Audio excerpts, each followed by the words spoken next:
Bonjour et bienvenue dans The Gardener, le podcast Deep Tech qui donne la parole aux entrepreneurs et à leur technologie. Je suis Alexis Besdeberck, analyste chez Carotte Capital, fonds d'investissement early stage dans l'innovation. Aujourd'hui, nous avons le plaisir d'accueillir Jean-François Kleinfinger, serial entrepreneur et CEO de WeSpeak. WeSpeak, c'est une start-up française dans le domaine de la biométrie vocale, soit l'authentification par la voix. Bonjour Jean-François. Bonjour Alexis. Merci d'avoir accepté notre invitation. C'est un grand plaisir de t'accueillir dans The Gardener aujourd'hui. Est-ce que tu peux te présenter et nous parler de ton parcours, s'il te plaît ? Donc, j'ai bientôt 60 ans. Non, j'ai déjà 60 ans même. C'est tout récent, donc je ne suis pas encore habitué. Et j'ai un parcours d'ingénieur, puis après j'ai fait en mécanique et automatique. Après j'ai fait un doctorat en robotique dans un laboratoire qui était en train de se monter. Et puis ensuite j'ai rencontré des gars qui faisaient de l'intelligence artificielle de l'époque et je trouvais ça passionnant. Donc j'ai rejoint une société qui s'appelait Soft Computing, qui s'appelle plus comme ça maintenant. Et j'ai travaillé dans cette société pendant 25 ans.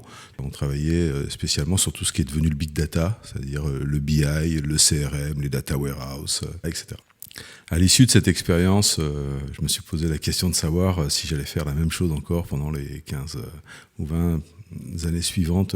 Et aller savoir quelle mouche m'a piqué, j'ai bifurqué et on a monté avec un jeune polytechnicien, une des premières sociétés françaises d'élevage industriel d'insectes. Donc on a bifurqué du bug informatique au bug avec des ailes. Et on a tout inventé sur la manière d'élever des insectes.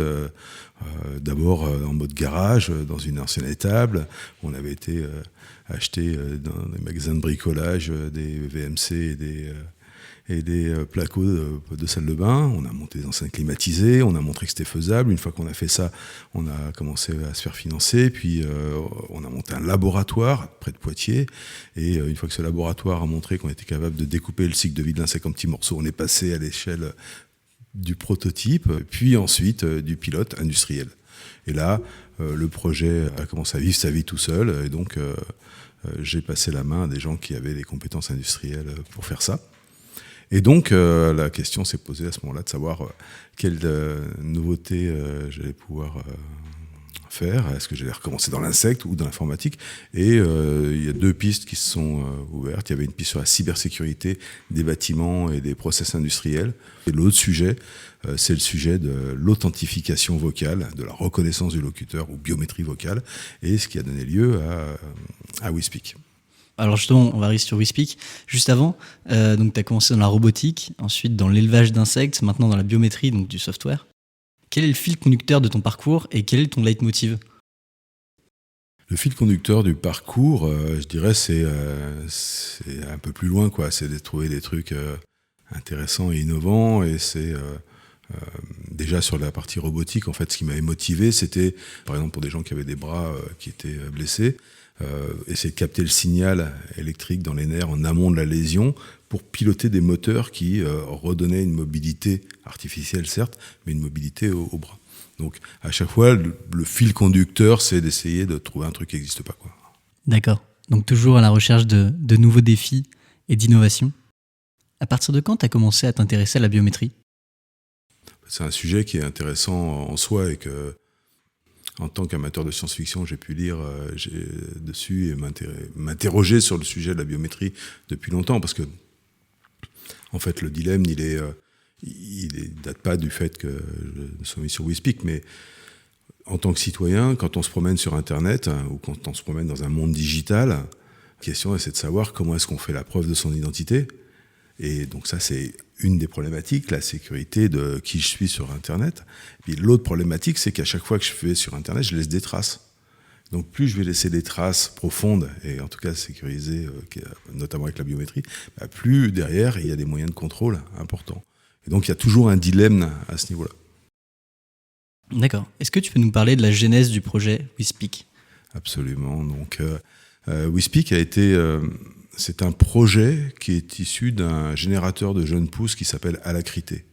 Donc Alacrité, c'est un principe très intéressant, fondé par Terry Matthews, ancien fondateur de Mytel, Et il y a 7 incubateurs dans le monde qui sont avec des investisseurs privés et publics nationaux et internationaux. Et le principe est que l'écosystème national et en particulier les investisseurs nationaux apportent des besoins métiers qu'ils ne trouvent pas couverts sur leur marché pour monter une équipe qui va développer à la fois la techno et le go-to-market.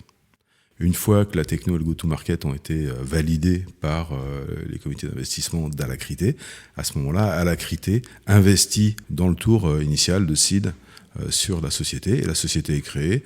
L'équipe qui a instruit le dossier a une part en tant que fondateur de la société. Donc Alacrité existe depuis 2018, et il y a 6 sociétés qui ont été créées. Et cette année, il y a un objectif d'en créer 6 autres. D'accord. Et toi, du coup, comment tu as choisi de te lancer sur WeSpeak? Alors, le projet de WeSpeak, c'est un projet qui était incubé chez Alacrité depuis quelques mois déjà, et qui était un peu en difficulté parce que c'est un sujet difficile, à la fois sur la partie technologique et à la fois sur la partie go-to-market. Il y a des environnements réglementaires qui sont très complexes, qui peuvent conditionner ou pas la faisabilité technique derrière. Et ça, c'est quelque chose qui est assez intéressant. Et j'avais déjà vécu ça d'ailleurs sur les insectes, puisque là aussi, élever des insectes, c'est bien, mais ça s'insère dans toute une réglementation qui est extrêmement complexe, à la fois sur ce que les insectes ont le droit de manger, et à la fois sur qui est-ce qui a le droit de manger des insectes. Mais bon, là, c'était une parenthèse. Donc revenons à WeSpeak. Donc il y a cette problématique réglementaire qui conditionne une faisabilité technique, et en même temps ça, il y a un go-to-market particulier à mettre en place, plus une techno à monter, puisque il y a un certain nombre de choses qui existent déjà en la matière. Il y a déjà des confrères, notamment américains, qui existent, mais il fallait développer quelque chose qui soit techniquement avancé, techniquement performant et compatible avec ces problématiques réglementaires. Donc j'ai repris le projet chez Alacrité en complétant l'équipe et en développant la partie technique et la partie go-to-market. D'accord. Et alors justement, quelle technologie propose WeSpeak aujourd'hui ? Alors aujourd'hui, on propose une solution qui est basée sur un certain nombre de composants techniques, mais le fond du moteur de reconnaissance du locuteur, c'est de l'intelligence artificielle, puisque ce sont des techniques d'apprentissage profond, notamment celles qui ont été développées pour tout ce qui est imagerie, qui sont appliquées à la voix. Donc c'est des travaux assez récents au niveau scientifique, puisque les premiers essais datent de 2017, et puis après été améliorés en 2019 notamment. Donc, et nous, on est à la pointe de ces technos-là, qu'on a introduit dans notre technologie maison, en leur ajoutant un certain nombre de caractéristiques qui font qu'on pense que c'est la meilleure technologie du monde. D'accord. Et alors, justement, quelle est votre offre pour le marché ? Alors, notre offre, elle est en 3 composantes. Il y a un premier composant qui est la bibliothèque de moteurs, parce que c'est pas seulement un moteur de reconnaissance du locuteur, mais il y a un moteur qui crée une signature, il y a un moteur qui est capable de comparer un échantillon vocal avec une signature. Mais à ça, on peut rajouter d'autres choses pour mieux intégrer ces moteurs dans leur cas d'usage. Par exemple, si je veux faire de la validation de transactions, je vais pouvoir envoyer une phrase sur le téléphone mobile du locuteur, et cette phrase va changer à chaque fois. Et je vais donc reconnaître le téléphone mobile du locuteur, puisque je lui envoie une phrase. Quand il va parler, je vais reconnaître que c'est bien lui qui parle, et je vais reconnaître que c'est pas un enregistrement, puisque je vais reconnaître la phrase qu'il dit. Et donc, du coup, en une seule transaction, je fais trois vérifications en même temps.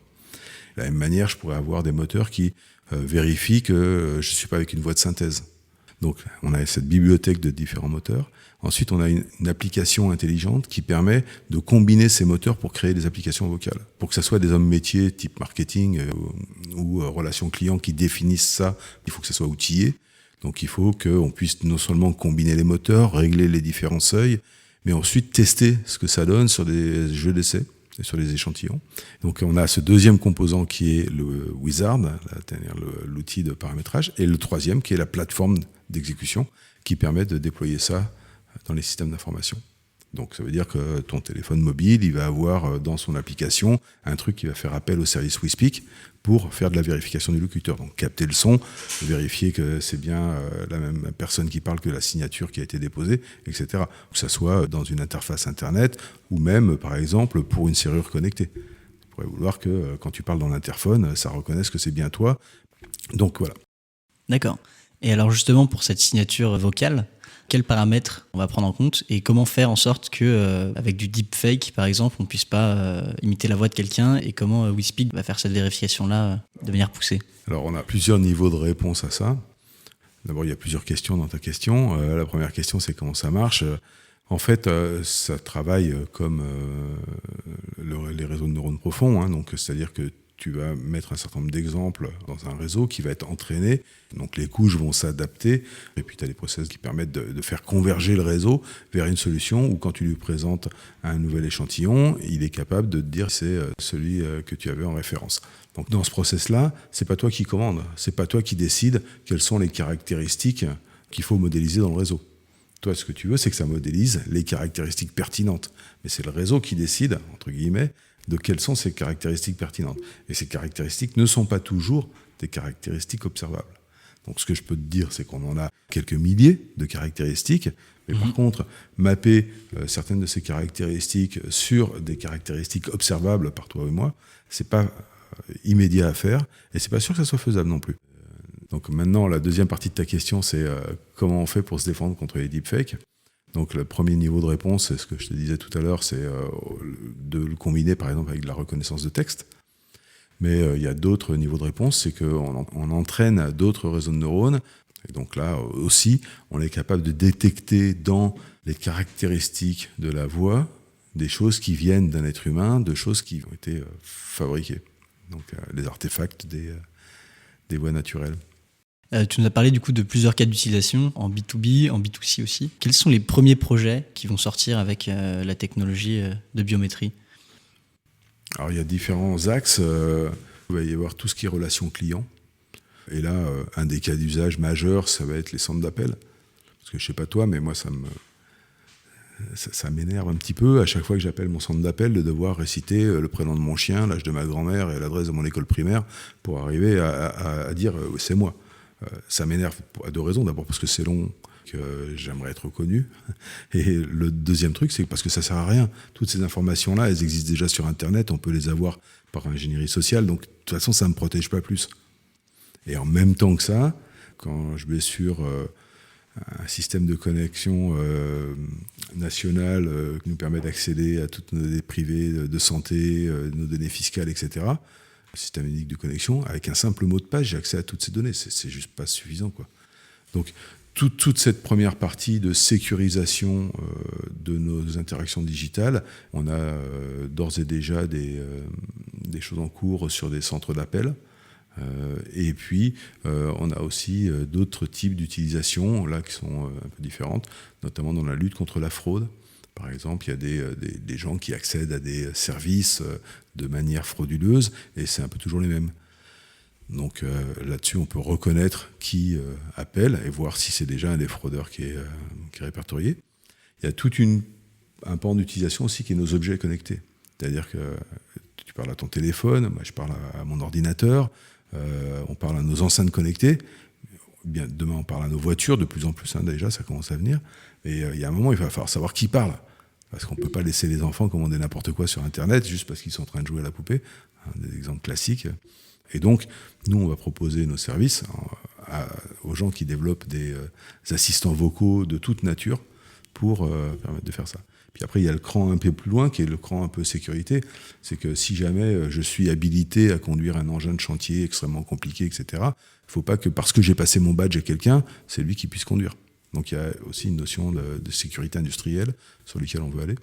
Et la dernière gamme d'utilisation, ça va être tout ce qui est régalien, puisque il est évident que si jamais je suis en train d'enquêter sur un réseau de drogue ou de terrorisme, il va y avoir des liens entre les gens qui vont parler avec un certain nombre de supports de téléphone, et les enquêteurs aujourd'hui travaillent sur ce genre d'écoute. On peut les aider à exploiter ce genre d'écoute en étant plus efficace dans la manière de dissocier qui parle du numéro qui a été utilisé. Ok. Et quels sont les grands défis à venir dans le secteur de la biométrie ? Alors là-dessus, la difficulté, c'est est-ce que les gens vont avoir envie de donner leur voix pour signer avec leur voix ? Et là, il y a un petit réflexe de sécurité qui est très présent dans l'esprit des Français. Et nous, on essaye d'apporter une réponse importante à ça, c'est que nos systèmes, ils sont créés de manière native pour répondre aux exigences du RGPD et de la CNIL, et pour protéger les gabarits, c'est-à-dire les signatures que les citoyens vont déposer. Parce que c'est bien de se faire reconnaître avec sa voix, mais c'est seulement si on veut, quoi. Donc, si jamais tu te fais voler ton mot de passe, bon, c'est très ennuyeux, mais tu vas pouvoir en changer. Si tu fais de voler ton empreinte digitale ou ta voix, là, ça va être plus compliqué de changer. Et donc, nous, on a fait en sorte que nos gabarits soient extrêmement protégés. D'une part, qu'ils ne puissent être utilisés que sur nos systèmes, qu'ils soient chiffrés, cryptés pour qu'ils soient inobservables et inaltérables. Et en plus de ça, ils peuvent être mis sous le contrôle du locuteur. C'est-à-dire que c'est toi, en tant que citoyen utilisateur de ce genre de techno, qui va valider ou pas le fait que tu permettes à quelqu'un de l'utiliser. Et donc, on a différentes manières de faire ça. Et donc, ce qu'on pense, c'est que cette protection des citoyens est un élément marketing important pour les gens qui vont vouloir déployer de la biométrie, parce qu'on va permettre de sécuriser notre présence digitale sans nous mettre en risque en tant que personne sur le web. Ok. Je voudrais revenir sur ton parcours entrepreneurial et plus particulièrement sur le moment où tu as décidé de te lancer. Tu avais un doctorat en robotique, tu avais fait une carrière dans le software. Quel a été ce déclic que tu as eu pour te lancer dans l'élevage d'insectes ? C'est les ravages de la télé, en fait. C'est qu'un jour, en regardant le film de Yann Arthus Bertrand, alors moi je croyais que j'étais un bon citoyen, j'achetais des poissons d'élevage, comme ça je ne tirais pas sur les réserves halieutiques de la planète, mon auréole était parfaitement plate et bien repassée. Et je vois Home, et là j'apprends que pour faire 1 kilo de poissons d'élevage, il faut plusieurs kilos de poissons sauvages. Et donc il y a des bateaux qui vont pêcher au large des côtes du Pérou notamment, des quantités faramineuses de petits poissons qu'on appelle la pêche minotière, fourragère, et on en fait de la farine qu'on donne à nos poissons d'élevage. Et donc pour créer des poissons d'élevage, on est en train de dépeupler les océans. Alors ça m'a un peu scotché.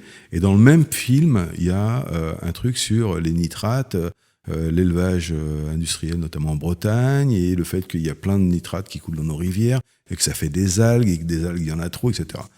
On va savoir ce qui se passe en fin de soirée en regardant un film comme ça. Je me suis dit, tiens, il n'y a qu'à prendre les algues ou les déchets qui provoquent les algues, et on va filer ça à bouffer à des insectes, et puis comme ça, on aura des insectes qu'on donnera aux poissons. Et c'est comme ça que j'ai eu cette idée d'utiliser des effluents d'élevage ou des déchets organiques pour nourrir des asticots qui ensuite serviraient à nourrir des poissons. Ok, d'accord. Et comment t'as passé justement ce pas-là de dire mon idée elle tient debout et je vais partir monter ma boîte ? Là il faut remercier le filet de protection sociale français, puisque il se trouve que j'avais plus de 50 ans, il se trouve que j'étais chômeur, donc j'avais 3 ans devant moi pour monter une boîte. Donc ces 3 ans je les ai mis à profit pour monter Nextalim, avec quelque chose qui me permettait de continuer à nourrir ma famille. Ok. À quel moment tu t'es dirigé vers l'incubateur Alacrité ? Quand j'ai cherché à mettre en place de nouveaux projets, on va prendre la question un tout petit peu en amont, c'est-à-dire que une des grandes découvertes quand j'ai monté Nextalim sur les insectes, ça a été que en fait, on peut ne pas être tout seul en tant qu'entrepreneur, et que c'est même une des conditions de la réussite, c'est de ne pas rester tout seul. Et donc, nous, on a eu la chance d'être intégrés dans un incubateur de Poitiers qui s'appelle le CEI, le Centre des entreprises innovantes, qui nous ont accompagnés là-dessus sur tout un ensemble de directions qui étaient tout à fait pertinentes, que ça soit la recherche des locaux industriels, que ça soit la recherche des investisseurs ou des trucs de relations avec les comptables, par exemple. Donc tout ça, c'est extrêmement précieux. Et donc, quand j'ai arrêté l'expérience Nextalim, la question de savoir dans quel cadre j'allais me positionner et notamment comment m'intégrer dans un environnement de ce type-là s'est posée. Et c'est comme ça que je suis entré en contact avec Alacrité, où j'avais quelques connaissances qui faisaient partie de leur réseau de mentors. Parce que c'est non seulement ils apportent des fonds, ils montent une équipe, mais en plus de ça, il y a un réseau de mentors qui est très important. Il se trouve que je connaissais une des mentors qui travaillait déjà sur le projet WeSpeak. Pour toi, avoir des mentors et être entouré, c'était quelque chose d'important du coup ? Pas rester tout seul, c'est très important parce que franchement, c'est difficile d'entreprendre. C'est super fun, C'est vraiment une expérience majeure, je trouve, et je regrette de ne pas l'avoir fait plus tôt presque. Mais il y a tout un ensemble de sujets sur lesquels on n'est pas compétent, et je crois qu'il ne faut pas essayer de rester à tout traiter. Il y a des choses qu'il faut déléguer, il y a des choses qu'il faut donner à d'autres qui vont savoir le faire mieux. C'est vrai que ça coûte de l'argent, et donc quand on monte une boîte et qu'on n'a pas beaucoup de cash, on a un œil un peu rivé là-dessus. Mais mal faire quelque chose, c'est pire que de dépenser de l'argent pour bien le faire, et ça ne permet pas d'aller plus vite. Est-ce que tu peux nous parler d'un moment clé de ton expérience entrepreneuriale, s'il te plaît ? Moi, j'ai trouvé que l'entrepreneuriat, c'était une expérience en soi, c'est-à-dire que le chemin est presque aussi intéressant que la destination. Alors, c'est vrai que c'est un peu montagne russe parfois. Il n'empêche que c'est quand même beaucoup de moments intenses. Si je devais en citer quelques-uns, on a passé chez Nextalim 3 mois, nuit et jour, pour rédiger un dossier pour le programme des investissements d'avenir. Mais c'est grande excitation. Grand moment fondateur aussi d'une équipe où on se retrouve tous ensemble. Là, on vient de faire la même chose avec l'équipe WeSpeak, où on a passé quelques semaines pour rédiger les dossiers de concours e-lab. C'est des moments qui sont fondateurs pour une équipe, parce que c'est justement, il y a un moment collectif où on fait tous un effort intense, bien intense, on n'a pas beaucoup dormi, pour arriver à un résultat. Et derrière, on n'est plus les mêmes. Est-ce que pour finir, tu aurais une citation à nous partager ? Je ne suis pas très bon en citation parce que je n'ai pas la mémoire. Depuis des années, j'essaye de retenir un texte de Proust que je n'arrive pas à prendre par cœur. Sinon, juste un adjectif pour te décrire ? Enthousiasme. Super. Merci Jean-François d'avoir partagé ton parcours avec nous. C'était génial de pouvoir te recevoir aujourd'hui et de découvrir aussi WeSpeak. Et on te souhaite plein de réussite dans ce nouveau projet. Merci Alexis. Si vous souhaitez découvrir cette technologie, vous pouvez vous rendre sur wespeak.io. Vous pouvez retrouver Jean-François Kleinfinger sur LinkedIn. C'est déjà la fin de ce podcast. C'était Alexis Besdeberg.